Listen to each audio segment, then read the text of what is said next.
नमस्कार विद्यार्थी मित्रांनो, सर्वांचं स्वागत आहे आपल्या MPSC टाइम्स या यूट्यूब चॅनलमध्ये। तर 10 ऑगस्ट 2023 वरचे जे काही महत्त्वाचे करंट अफेअर्स असतील त्याच्यावरती आपण क्वेश्चन आन्सर जे आहे ते बनवतोय।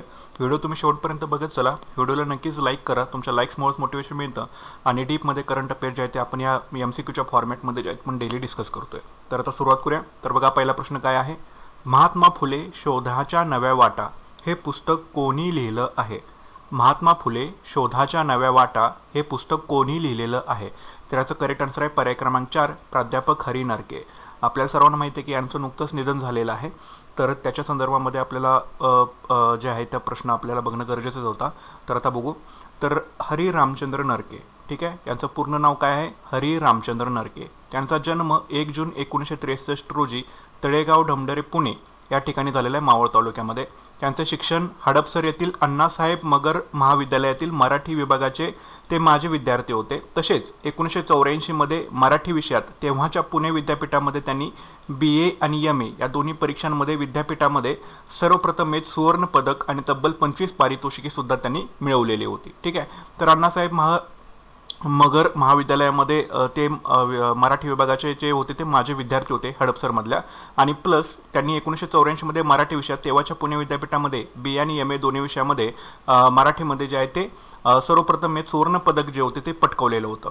त्यांनी महत्त्वाचं लेखन बघा, तर महात्मा फुले यांची बदनामी एक सत्यशोधन सगोवा प्रकाशन 1989 या पुस्तकापासून त्यांच्या लेखनास आणि संशोधनास सुरुवात झाली। कुठल्या पुस्तकापासून? महात्मा फुले यांची बदनामी एक सत्यशोधन। नंतर महात्मा फुले समग्र वाङ्मय तसेच सावित्रीबाई फुले समग्र वाङ्मयाचे त्यांनी संपादन केलेलं होतं। नंतर ज्ञानज्योती सावित्रीबाई फुले या पुस्तकाला वाचकांनी विक्रमी प्रतिसाद दिलेला होता। त्यांचे महात्मा फुले पर्यायी समाज व्यवस्थेचे जनक हे सुद्धा पुस्तक प्रकाशित आहे। महात्मा फुले शोधाच्या नव्या वाटा हे त्यांचे पुस्तक जे आहे ते प्रसिद्ध आहे। 2011 पासून फेब्रुवारी 2011 पासून ते ऑगस्ट 2023 पर्यंत त्यांनी ब्लॉग सुद्धा लिहिलेले आहेत। फेसबुकवरती सुद्धा ते लिखाण करत होते आणि गेल्या 30 वर्षात त्यांनी 6000हून अधिक व्याख्याने जे आहेत ते दिलेले आहेत। तर हे महत्त्वाचं लेखन तुम्ही लक्षात ठेवा। एक म्हणजे महात्मा फुले यांची बदनामी एक सत्यशोधन, नंतर महात्मा फुले समग्र वाङ्मय तसंच सावित्रीबाई फुले समग्र वाङ्मय यांचं संपादन त्यांनी केलेलं आहे। ज्ञानज्योती सावित्रीबाई फुले हे त्यांचं पुस्तक आहे, प्लस महात्मा फुले पर्यायी समाज व्यवस्थेचे जनक हे सुद्धा त्यांचं पुस्तक आहे। महात्मा फुले शोधाच्या नव्या वाटा हे सुद्धा त्यांचं पुस्तक प्रसिद्ध आहे। नंतर फेब्रुवारी 11 पासून ते ऑगस्ट 2023 पर्यंत त्यांनी ब्लॉग सुद्धा लिहिलेला आहे, ठीक आहे। फेसबुकवरती सुद्धा त्यांनी लिखाण करत होते आणि 30 वर्षामध्ये 6000हून अधिक त्यांनी व्याख्याने सुद्धा दिलेले आहेत। त्यांनी विविध पदांवरती काम केलेलं आहे बघा। सावित्रीबाई फुले पुणे विद्यापीठातील महात्मा फुले अध्यासनाचे ते प्राध्यापक होते। महाराष्ट्र राज्य मागासवर्ग आयोगाचे ते सदस्य होते। आंतरराष्ट्रीय कीर्तीच्या भांडारकर प्राच्य विद्या संस्थेचे ते उपाध्यक्ष होते आणि मराठी भाषेला अभिजात भारतीय भाषा सिद्ध करण्यासाठी नेमलेल्या रंगनाथ पठारे समितीमध्ये ते प्रमुख समन्वयक होते, ठीक आहे। तर आता बघा, तर त्यांचा जन्म आपण आताच बघितला, 1 जून 1963 तळेगाव ढमढरे पुणे येथे त्यांचा जन्म झाला। महाराष्ट्र राज्य मागासवर्गीय आयोगाचे सदस्य होते। हरी नरके जे होते ते पुण्यातील आंतरराष्ट्रीय कीर्तीच्या भांडारकर प्राच्य विद्या संस्थेवरती उपाध्यक्ष म्हणून सुद्धा त्यांनी काम केलेलं आहे। मराठी भाषा ही संस्कृत, कन्नड, तेलुगू याप्रमाणेच एक अभिजात भारतीय भाषा आहे सिद्ध करण्यासाठी नेमलेल्या रंगनाथ पठारे या समितीच्या अहवालात प्रमुख समन्वयक म्हणून प्राध्यापक हरी नरके यांनी योगदान दिलेलं होतं। समता परिषदेचे ते उपाध्यक्ष होते। महात्मा फुले शोधाच्या नव्या वाटा, महात्मा फुले यांचे बदनामी एक सत्यशोधन त्यांचे पुस्तके जे आहेत ते प्रसिद्ध आहेत। नंतर महाराष्ट्र शासनाने समग्र महात्मा फुले नावाचा 1000 पानांचा जो ग्रंथ आहे तो अद्ययावत करून प्रकाशित केला। त्यांचे हरी नरके जे होते ते संपादक होते। डॉक्टर आंबेडकरांच्या समग्र वाङ्मयाचे राज्य शासनाने 26 खंड प्रकाशित केले, त्यातील 6 खंडांचं संपादन जे आहे हे प्राध्यापक हरी नरके यांनी केलेलं होतं। नंतर महात्मा फुले यांचे बदनामी एक सत्यशोधन आणि महात्मा फुले शोधाच्या नव्या वाटे दोन त्यांचे पुस्तक अतिशय लोकप्रिय होती। त्यांनी नियतकालिकामध्ये काही लेख लिहिलेले होते, तर ही लेखांची नाव आहेत, तर लक्षात ठेवा। अण्णा हजारे आणि आपण, अभिजात मराठी, आरक्षण चित्रपट, आरक्षण विषयक, OBC जनगणना, OBCमध्ये पेरली दुहीची बीजे, घरेलू कामगारांना न्यायासाठी प्रयत्न, छगन भुजबळ, चळवळीतल्या सर्वांची लाडकी लेख, फॅसिस्ट महाशक्तीमुळे बहुजनांचे विभाजन, मराठा आरक्षण, मराठी अभिजात कशी, महात्मा फुले, महाराजा यशवंतराव होळकर चरित्राचं प्रकाशन, माझे विश्व, शिक्षण, संभाजी ब्रिगेड आणि समाज शोध, ओके। तर अशी काही नियतकालिकामध्ये त्यांनी लिहिलेल्या लेखांची नावं आहेत आणि त्यांचं निधन जे आहे ते 9 ऑगस्ट 2023 रोजी झालेलं आहे। तर 60व्या वर्षी, वयाच्या 60व्या वर्षी त्यांचं जे आहे ते निधन झालेलं आहे। तर हे तुम्हाला सगळ्या गोष्टी ज्या आहेत ह्या तुम्हाला माहीत असणं गरजेचं आहे, ओके। नंतर कोणते वर्ष आंतरराष्ट्रीय भरडधान्य वर्ष म्हणून साजरे केले जात आहे? कोणतं वर्ष आंतरराष्ट्रीय भरडधान्य वर्ष म्हणून साजरे केले जात आहे? याचं करेक्ट आन्सर आहे पर्याय क्रमांक 1 2023. तर 2023 जे आहे हे आंतरराष्ट्रीय भरडधान्य वर्ष म्हणून साजरं केलं जात आहे. आता नाचणी नावाचा जो पदार्थ आहे हा मध्यान्ह आहारामध्ये नाचणीचे पदार्थ समावेश करण्यासाठी जे आहे ते आता कर्नाटक जिल्ह्यामधील ज्या सर्व सरकारी शाळा आहेत किंवा ज्या अनुदानित शाळा आहेत तिथल्या शाळेतील विद्यार्थ्यांना हा नाचणीचा पदार्थ मध्यान्ह आहार भोजनामध्ये जो आहे तो समावेश त्याचा केला जाणार आहे. कशाच्या धर्तीवर? आंतरराष्ट्रीय भरडधान्य वर्षाच्या धर्तीवरती. तर आंतरराष्ट्रीय भरडधान्य वर्ष साजरं करायचं आहे. जागतिक आंतरराष्ट्रीय भरडधान्य वर्ष जे आहे म्हणजे भरडधान्य म्हणजे काय, त्याला मिलेट्स असं इंग्लिशमध्ये म्हटलं जातं. ठीक आहे.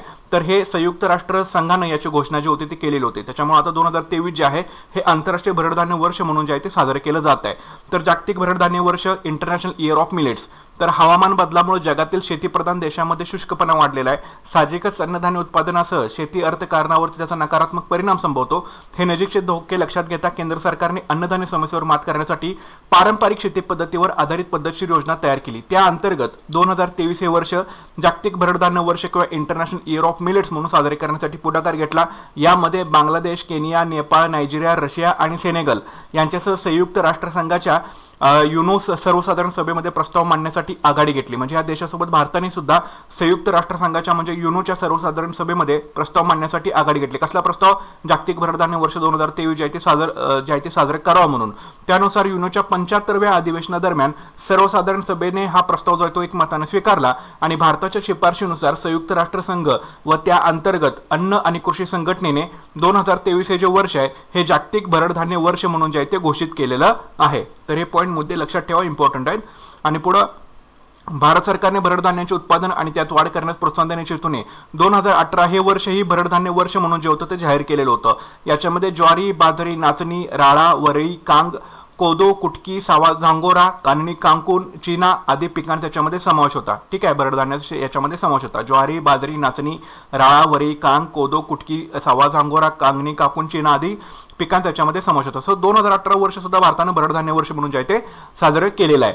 भरडधान्य वर्षाचे उद्दिष्ट काय की अन्न आणि पोषण सुरक्षा वाढवणे, पोषण मूल्याविषयी जागरूकता वाढवणे, शाश्वत उत्पादन व गुणवत्तेसाठी शासकीय व जगातील भागधारकांना प्रोत्साहन देणं, संशोधन विकास, तांत्रिक जाळे आणि विस्तार सेवांमधील गुंतवणुकीवरती लक्ष केंद्रित करणं, भरडधान्यांचा मुख्य प्रवाहातील वापर वाढवणं, भारताला माहितीची जागतिक पातळीवर आदान प्रदान करण्यासाठी पाठबळ देणं, अल्पभूधारक शेतकऱ्यांसाठी उपजीविकेचे पर्याय उपलब्ध करून देणं आणि हवामान बदल, बदलत्या अन्न व्यवस्थेची सुसंगत अशा क्षमतांचा स्वीकार करणं हे भरडधान्य वर्षाचे काय उद्दिष्ट आहेत. तर 2023 हे वर्ष जे जागतिक भरडधान्य वर्ष म्हणून साजरे करतोय, तसंच भारतानं 2018 मध्ये सुद्धा हे जे वर्ष आहे हे भरडधान्य वर्ष म्हणून साजरे केलेलं होतं.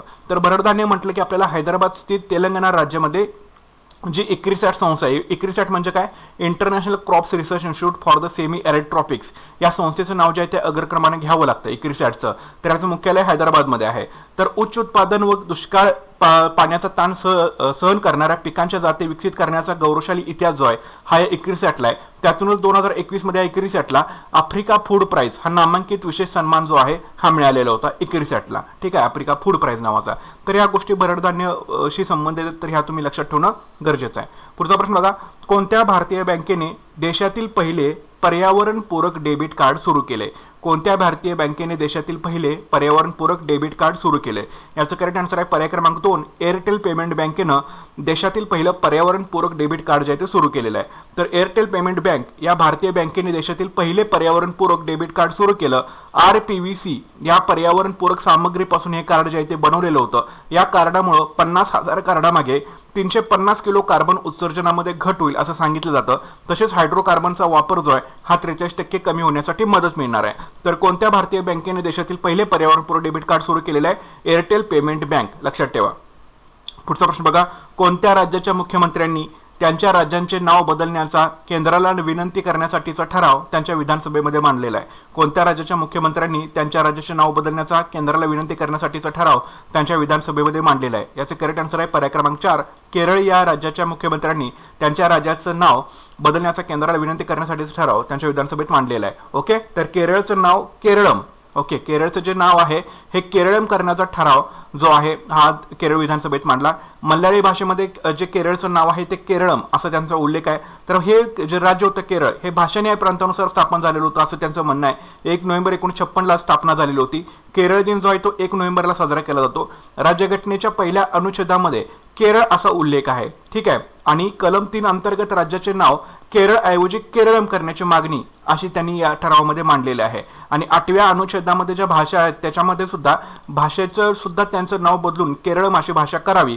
अशा पद्धतीचा हा ठराव आहे जो की केरळच्या मुख्यमंत्र्यांनी केरळच्या विधानसभेमध्ये जो आहे तो मांडलेला आहे. तो कोणत्या राज्याच्या मुख्यमंत्र्यांनी त्यांच्या राज्याचं नाव बदलण्याचा केंद्राला विनंती करण्यासाठीचा ठराव त्यांच्या विधानसभेत मांडलेला आहे? उत्तर आहे केरळ. ठीक आहे, लक्षात ठेवा. पुढचा प्रश्न बघू. देशभरातील विद्यापीठामध्ये संशोधनासाठी निधी उपलब्ध करून देण्यासाठी राष्ट्रीय पातळीवर संस्था स्थापन करण्याबाबतचे कोणते विधेयक राज्यसभेत मंजूर झाले?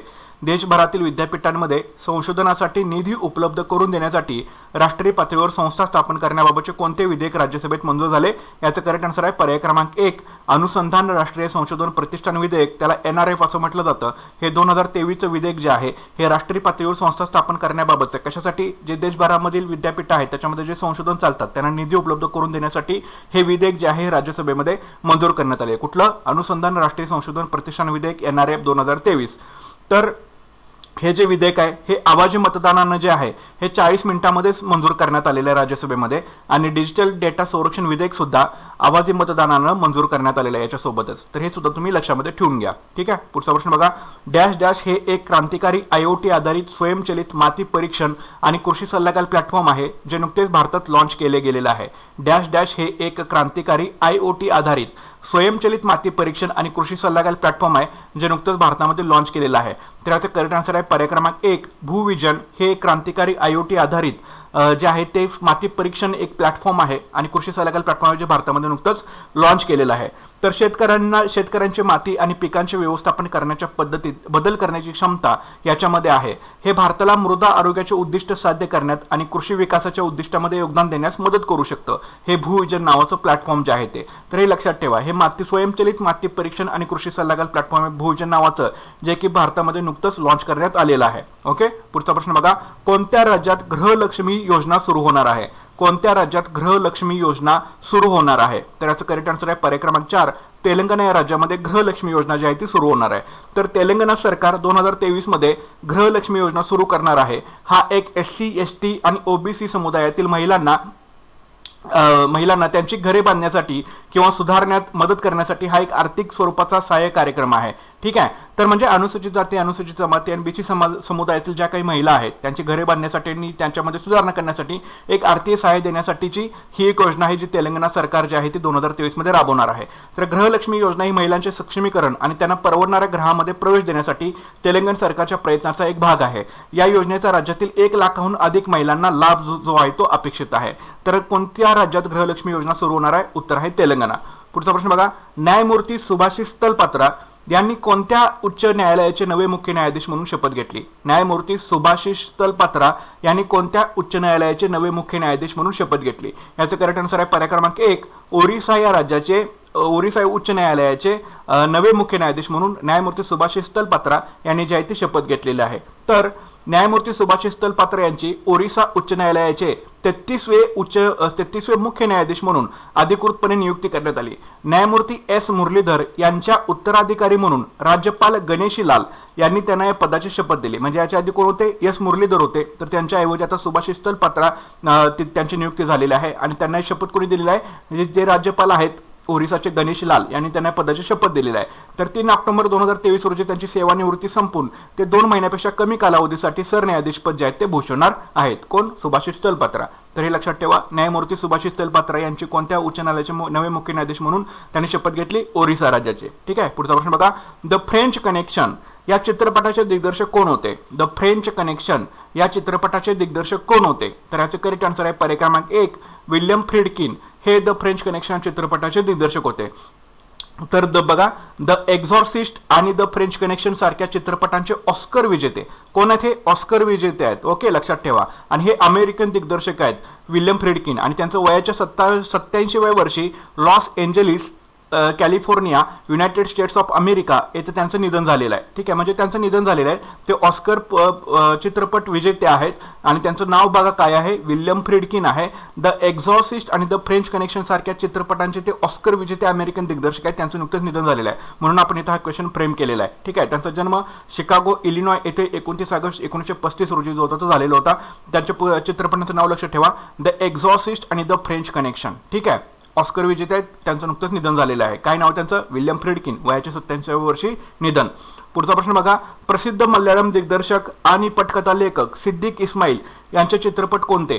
प्रसिद्ध मल्याळम दिग्दर्शक आणि पटकथा लेखक सिद्दीक इस्माईल यांचे चित्रपट कोणते? फ्रेंड्स, एंगल अण्णा, साधू मिरांडा. हे जे आहेत याचं जे आन्सर आहे त्या वरीलपैकी सर्व. ठीक आहे, म्हणजे पर्याय क्रमांक 4 म्हणजे फ्रेंड्स, एंगल अण्णा, साधू मिरांडा हे प्रसिद्ध मल्याळम जे दिग्दर्शक आहेत, पटकथा लेखक आहेत सिद्दीक इस्माईल यांचे चित्रपट आहेत. ठीक आहे, तर यांचं सुद्धा 63व्या वर्षी जे आहे ते निधन झालेलं आहे सिद्दीक इस्माईल यांचं. ते फ्रेंड्स, एंगल अण्णा, साधू मिरांडा, कालावन आणि भास्कर ओरू रास्कल यासारखे चित्रपट बनवण्यासाठी ते ओळखले जात होते. 2020चा ॲक्शन थ्रिलर चित्रपट बिग ब्रदर हा त्यांच्या अंतिम दिग्दर्शनाचा उपक्रम, म्हणजे त्यांचा शेवटचा चित्रपट कुठला, बिग ब्रदर. ओके, ज्यात मोहनलाल, अरबाज खान, अनुप मेनन आणि हनी रोज यांनी ज्या होत्या त्या भूमिका ज्या होत्या ते केलेल्या होत्या. तर हे प्रसिद्ध मल्याळम दिग्दर्शक आणि चित्रपट लेखक आहेत सिद्दीक इस्माईल नावाचे. तर त्यांचं निधन झालेलं आहे, 63व्या वर्षी त्यांचं निधन झालेलं आहे. ठीक आहे, त्यांनी कुठले चित्रपट बनवले होते? फ्रेंड्स, एंगल अण्णा, साधू मिरांडा, कालावन, भास्कर ओरू रास्कल आणि त्यांचा बिग ब्रदर हा शेवटचा चित्रपट होता म्हणजे दिग्दर्शनामध्ये, आणि ज्याच्यामध्ये मोहनलाल, अरबाज खान, अनुप मेनन आणि हनी रोज यांनी ज्या होत्या त्या महत्त्वाच्या भूमिका केलेल्या होत्या. तर अशा प्रकारचे 10 क्वेश्चन्स आहेत. शेवटपर्यंत व्हिडिओ बघा, लाईक करत चला, तुमच्या लाईक्समुळेच मोटिवेशन मिळतं. आणि नक्कीच तुम्ही शेअर करा, नक्कीच आपलं चॅनल जे आहे ते तुमच्या मित्रमैत्रिणींना सजेस्ट करा आणि चॅनल सबस्क्राईब करायला अजिबात विसरू नका. भेटूया पुढच्या लेक्चरमध्ये. Thanks for watching guys and all the best.